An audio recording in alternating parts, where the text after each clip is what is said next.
মানে আমি না বুঝি না আপনার সমস্যা কোথায়। বলছি না ও খুব রাগ করবে, কথা বলতে চায় না। মা ও বাড়িতে, তুমি আমাকে বলবা না যে ও আসছে? ও না বললে কি তুমি ওর কথা শুনবা? তুমি আমাকে একটু বললে কি হয়? তোমার এক্স ওয়াইফের মা আমাকে কার সাথে কথা বলাতে চেয়েছে তুমি জানো বাবা? কার সঙ্গে? তোমার এক্স ওয়াইফের সাথে। মানে ওটা সাহস হয় কি করে যে আমাকে তোমার এক্স ওয়াইফের সাথে কথা বলাতে দেবে? আমি কিচ্ছু জানি না বাবা। আমি এই মুহূর্তে এই বাড়ি ছেড়ে চলে আসবো। আমি এক মুহূর্ত এখানে থাকবো না। তোর থাকতে ইচ্ছে না হলে কাউকে কিচ্ছু বলার দরকার নেই, জাস্ট চলে আয়। কই যাও তুমি? চলে যাচ্ছি। চলে যাবো মানে? ও আল্লাহ, তুমি কই যাইতেছো? ঢাকা যাচ্ছি। এখনো তো ভালো মন্দ কিছু তোমার রান্না খাইতে পারলাম না। আমি এখানে খেতে আসছি, একটু পরপর খালি খাওয়ার কথা বলেন কেন? এই ওরে নিয়ে ভিতরে যাও। নানু ভাই, আমি তো তোমারে বলছি আমি আর কারোর সাথে তোমার কথা বলাই দিব না। তুমি যাইও না, এই যে আমি এই কান ধরলাম তোমার কথা দিতেছি। ছি, কি করতেছেন আপনি? দেখি হাত নামান। ঠিক আছে যাবো না, কিন্তু আপনি ফার্দার আমাকে এই ধরনের কোনো রিকোয়েস্ট আর করবেন না। কিরে তোর তো মায়া আনছিল, তো সময় লাগে কেন? স্টার্ট দে। কোথায় যাচ্ছেন আপনারা? বাজারে। আমাকে তো সাথে করে নিয়ে যাবেন। নামেন। নামবেন? আরে ভাই মাথায় কি কোনো ঘিলু নাই? এটা গ্রাম অঞ্চল, মানুষজন সো কি মানুষজন খারাপ কইবো। আপনি সাইড হয়ে বসেন, নামেন। এক সাইড হয়ে বইতে হইব। আমারে কয় ম্যানারলেস, নিজেই ম্যানার জানে না। বিল দিয়ে দিছি। আপনি বিল দিলেন কেন? দিলাম আর কি, আপনি আমাকে বাড়ির মেহমান, তাছাড়া আমি যার নাতি, আপনি তার বান্ধবীর নাতনি, এটা ব্যাপার আছে না? আপনি কিন্তু বোনটা আছেন।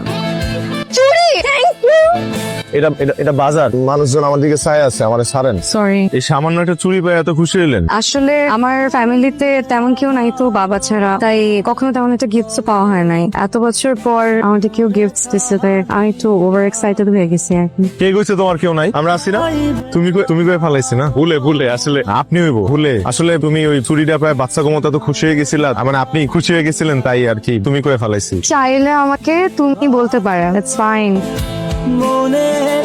আরে একদম অন্যরকম সুন্দর লাগতেছে, মাশাআল্লাহ, তাই না ইকবাল? কিন্তু তুমি এই জামা পাইছো কোথায়? উনি কিনে দিয়েছে। ইকবাল কি কিনছে? এত বড় কিনছে কোথায়? আমার জন্য তো একটা শাড়ি আনলি না। আচ্ছা পিঠা নিতে আসো। এই ফুলটা তোমার জন্য আনছি। Thank you. সুন্দর লাগতেছে তোমাদের, হেভি সুন্দর লাগতেছে শাড়িতে। এটা আমার শাড়ি না, আপনার দাদির শাড়ি। আহ। আপনারা সবাই খুব ভালো। ওরে বাবা, চাঁদ আজকে কোন দিক দিয়ে উঠছে? চাঁদ যেদিকে ওঠে সেই দিকেই উঠেছে। আপনারা আসলে খুব ভালো। ধন্যবাদ, মিস করবো তোমারে, তুমি চলে গেলে। বলতে একটু এম্বারেস লাগছে, কিন্তু আমি চলে গেলে আমি আপনাদেরকে অনেক মিস করবো। ও আর সরি, হ্যাঁ প্রথম দিন তোমার লগে গ্যাঞ্জাম দিয়ে শুরু করছি, কিছু মনে করো না। আমিও সরি। আসলে আমি এই বাড়িতে প্রথমে আসতেই চাইনি, এই কারণে এতদিন এই বাড়িতে কাউকে সহ্য করতে পারছিলাম না। কিন্তু আপনার ফুপু মানুষটা না খুব অদ্ভুত। অদ্ভুত? হ্যাঁ, এই যে বাড়ির সবার প্রতি এত টান, এত মায়া। আমার ফুপু আমাদের খুব ভালোবাসে, আমার নিজের মায়ের চেয়ে তো বেশি। আমার এই হাতের তালুতে বড় করছে, মানুষ করছে। কিন্তু আমার ফুপুর জীবনে অনেক কষ্ট। কষ্ট কেন? কষ্ট হইব না? তার যখন সন্তান মারা গেছে, তার হাজবেন্ড তারে ছাইড়ে চলে গেছে, আজ পর্যন্ত তার একটা বারের জন্য দেখতেও আসে নাই। আশ্চর্য, এত ভালো মানুষকেও পৃথিবীতে কেউ ত্যাগ করতে পারে? পারে, কিছু খারাপ মানুষ পারে। ও আমার আরেকটা ফুপু আছে, আমেরিকাতে থাকে, হ্যাঁ আরো ভালো। আমি শুনতে চেয়েছি আপনার কাছে উনি ভালো না খারাপ?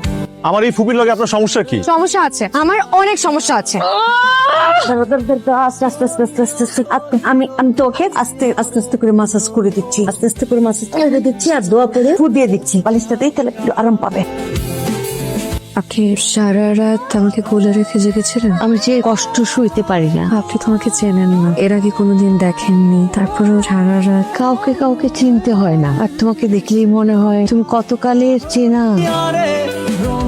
আমি আপনাকে এতবার বলার পরও আপনি আমার কথা শুনেন নাই। আপনি আবার ওই মহিলাকে ভিডিও কল করে আমার চেহারা দেখাচ্ছেন। এখন তো মনে হচ্ছে কি জানেন, আপনাকে বিশ্বাস করাই আমার ভুল হয়ে গেছে। আমি এই মুহূর্তে বাড়ি ছেড়ে চলে যাব। খুব খারাপ লাগছে বাবা, এইভাবে চলে আসা উচিত হয় নাই একদমই। বাবা তোমাকে একটা জিনিস দেখাই, এটা হচ্ছে ইকবাল, ওই যে তোমাকে বলেছিলাম না ম্যানারলেস, সারাদিন আমার পিছনে লেগে থাকতো জানো। এটা হচ্ছে ওর সাথে তো দেখা হয়েছে। হ্যাঁ, উনি তো ইকবালের ফুপু, তোমার এক্স ওয়াইফের বোন, আমার খালা। না ফুপু, সারা তোমার মেয়ে, ও তোর মা।